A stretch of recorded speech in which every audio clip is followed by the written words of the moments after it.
Thanks for the invitation. I'm very pleased to be here to deliver BAK's research. And we know that single-wall carbon nanotube actually has been used for battery for long. And the BAK, I think, was the first company in China to find this, their application in in silicon area. So let's move. First, please allow me to introduce BAK.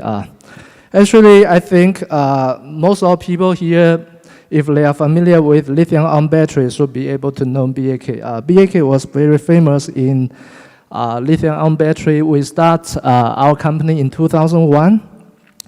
And already in 2003, we have achieved 1 million sales per day for electronic products. And in 2005, we begin to mass produce our 18650 cylindrical cells. And at that time, we know we work on the LFP. We know it's a good cathode for their safety, but they have a poor capacity in there. So after that, we shift to the NMC material. And we were the world's first loading of 18650 into a very famous German brand that we know, BMW Mini. And also we became, 2009, we became the sole supplier for HP and Dell. And also in 2015, we begin to mass produce China's first high nickel plus silicon power battery. And also we supply batteries now for Seoul, which is a joint venture by JAC and Volkswagen. And also till last year, the vehicle loaded by BAK reaches more than 110,000 units. And within this year, our 21700 EV batteries begin to be produced in Shenzhen plants. This is our roadmap for cylindricals, and we know that as more and more people and also our government encourage to develop high energy density batteries. So BAK also was the first in 18650 cylindricals for the highest capacity so far in China. And now for our 18650, we already can produce a 3.35 ampere hour for EV batteries. And also our high power batteries, such as 2.5 ampere hour for power tool and the PHEV, already can be produced this year. And for 21700, and people know Tesla likes this, and lots of Chinese battery makers, they begin to mass produce 21700. And also for us, we will have, so far we have the energy density around 4.8 ampere hour. And also we have fast charge, 30 minutes for 90%. And also our final target will be 6.0 ampere hour. Which will reach 300 watt-hour per kilogram. And also we have high power for PHEV and power tools 3.0. So not only cylindricals, we also begin to mass produce prismatic. And we know that we have BEV type and the PHEV type, and also 48 volts. So if some people are interested in these products, we can talk this about later. And this is our final production capacity forecast. Now we have 3 plants, Shenzhen, Zhengzhou, and Chengdu, in the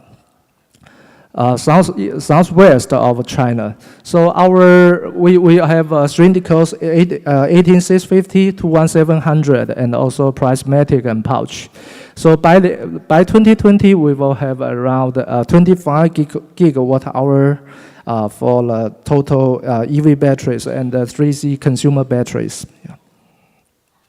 And now I will begin to run through the topic of single-wall carbon nanotube.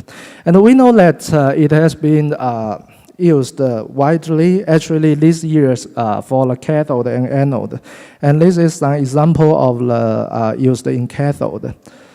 Here I compared typical carbon black SP and multi-wall carbon nanotube and a single-wall carbon nanotube. And also we know that to get high capacity, we begin to use nickel content more than 80%. And also we begin, for safety, we use the single crystal NMC like 532 or 622. And this I will give 2 examples. For the mechanism, I think people here maybe know more than me. That we know single wall carbon nanotube, they have a high aspect ratio, and they have a high GD ratio, which means if you have a very small amount of this single wall carbon nanotube, they can be distributed everywhere, and they will be very effective to construct a good electronic path. And this is our example in A11, and for this, this is our cell type 18650 3.0 ampere hour. So we use the NMC 811. We know that if we compare the SP and the single wall carbon nanotube, we can see that either for after formation and after aging, single wall carbon nanotube always have a higher specific capacity than SP. And also for the first, the Coulombic efficiency, we can see here single wall carbon nanotube is around about a little bit higher than the SP. And this is another example actually for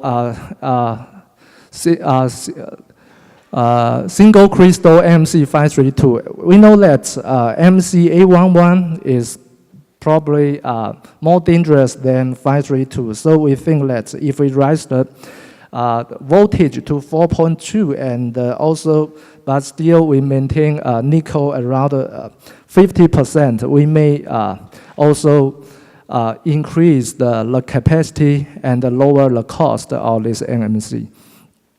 And so we know that here I compared multi-wall CNT, this 3.45, which means the press density, and the 3.48 for the, also a higher press density. And for single-wall carbon nanotube, we know that since they have a much lower content, we can increase their press density to 3.55.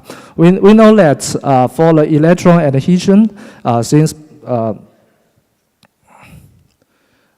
we have much less single-wall carbon nanotube, they can have even higher electron adhesions. So for this and for the electrode resistance, single-wall carbon nanotube also much lower electrode resistance. So by taking advantage of reducing the amount of PVDF and increase the electrode press density, we can realize the even higher capacity compared to typical multi-wall CNT.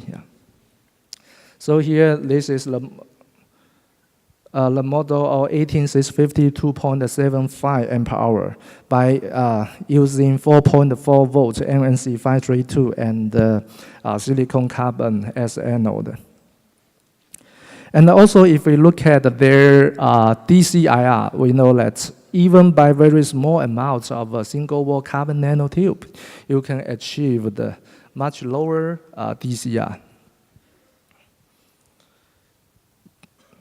And for the rate performance, and especially high-temperature storage performance, single-wall carbon nanotube even has better capacity retention and recovery than the multi-wall carbon nanotube. And also, this is the high temperature and low temperature performance. We know that single wall carbon tube performs better even at minus 20 degrees C. And also for cycling, it's, we see that single wall nanotube even performs the best. And if we know that if you increase the press density, of course, the cycling performance becomes poorer.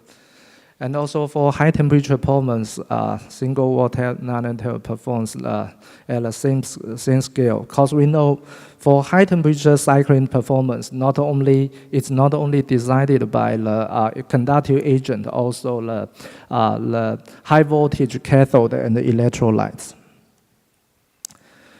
So this is for cathode, and we know that for cathode, people like single-wall carbon nanotube, but the cost is still higher than typical SP. So we may think, what is the use for the anode? And now that we know to pursue high capacity, we have to use silicon, although silicon has very high volume expansion. So we think of lots of ways to improve the silicon their cycle performance. We tried electrolyte by the conductive agent. And finally, we found that actually the conductive agent plays the most important role to improve the silicon cycling performance.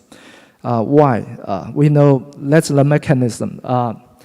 If for the silicon, we know after the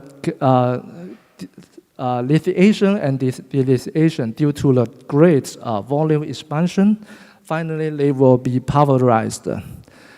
And this is an example of this. If you have a single mono oxide, after lithium insertion and lithium extraction, they will find very thick SEI, and maybe some amorphous silicon will be broken with the other parts. And finally, they lost their electron path. And this is a detailed demonstration. If you have a carbon black, after volume expansion, they cannot connect besides silicon particles. But for this single-wall carbon nanotube, due to their high aspect ratio, they can still maintain this electron path. So we tried in our new products, that's 21700 4.8 ampere hour, and I think that's the highest capacity so far in China. And we will mass produce this product this year. And if we compare the A, which means no single-wall carbon nanotube, and we simply add very small amount of single-wall carbon nanotube into this anode, and they will perform amazing. We know that if we look at capacity, this is two different mono oxide we got from different suppliers, A and B. And if we compare the A and this plus SWCNT, we know that either for 0.2C, 0.5C, or 1C discharge, they always have much higher capacity. And after aging, for non-SWCNT, they have about 12% of this capacity loss. Why? Because silicon, their SEI is very unstable after high temperature storage. Some SEI will be dissolved in electrolyte, and some got broken. And then new electrolytes will react with silicon to produce the very thick SEI. That's why you have so much capacity loss. But if we look at just after addition of SWCNT, they just greatly reduce their capacity loss. No matter for A or B, two different silicon oxide. And especially if we compare the capacity difference, they have a huge difference, almost around 600 milliampere hour, which is, I don't believe so far. Why? They perform so bad, much better than just no SWCNT. And I suppose that's due to they just maintain a very good electron path. So we got very good results. And finally, we can realize this 4.8 ampere hour capacity. If without SWCNT, no, we just get around at most 4.5. But with SWCNT, we now can get 4.8. So I will say that single-wall carbon nanotube is very good and very necessary for silicon oxide, silicon monoxide, and also silicon carbon. And also, if we look at the cycling performance, even the results are even more amazing. If this is just A and B without SWCNT, we say they just deteriorate very fast at the beginning, and maybe at 500 cycles, they get a little flatter. But if you have SWCNT, they always performs much better, and now we have a cycle for 1,000, and still the capacity maintaining is about 75%. And for this high capacity 4.8 amp hour, and I think they even performs better, much better than Japanese products. So we are very proud of this, and we think after optimizing the electrolyte and binder, we can maybe perform, let's say, more than 1,000 cycles for 80% capacity. So the addition of single-wall nanotube into this silicon oxide anode can tremendously improve the cycling performance of silicon monoxide. And we also observed if you have more silicon inside the anode to add their capacity, the effect of this SWCNT is even better. So the higher silicon content, the more obviously improvement. And I will say that if a diamond matches a pretty girl, I think that single-wall carbon nanotube matches silicon oxide. So I will wish that probably to get higher capacity, more and more battery companies, they need silicon, and I think this SWCNT will find their vast application in this area. So just to give a conclusion, for cathode, I think some companies in China already to begin use the SWCNT due to their improving of the first efficiency, press density, capacity, and the storage performance. And for the anode, due to the high aspect ratio and also high GD ratio, SWCNT is great for the silicon anode. So finally, also we like to talk about the cost. For pursuing the high energy density, it's hopefully we can use this SWCNT in both the anode and cathode. And I think lots of battery companies here, they wish that if we can keep this price down, we will be very happy to use the SWCNT. So finally, thank you very much. Yeah.